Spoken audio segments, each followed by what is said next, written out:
आज भारतीय जनता पार्टीचे बूथ प्रमुख, शक्ती केंद्र प्रमुख आणि प्रमुख नेते मंडळी ही सुमोट आलेली आहे. यांना कोणी बोलावले नाही. त्यांच्या तीव्र भावना आज आम्ही ऐकून घेतल्या. आपण सुद्धा सगळ्यांच्या भावना ऐकल्या.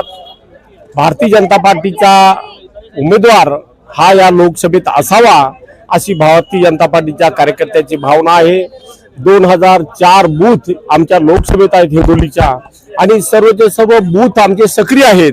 2004 बूथ आणि त्यांना आमचे 25 सदस्य हे सर्वजण आमचे सक्रिय आहेत.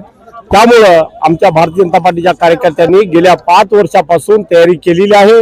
त्यामुळे आज कार्यकर्ते नाराज आहेत. त्यांनी नाराजीचा सूर आपल्या समोर सुद्धा आळवला आहे आणि आमची विनंती आमच्या केंद्र नेतृत्वाला, महाराष्ट्राच्या नेतृत्वाला किंवा भारतीय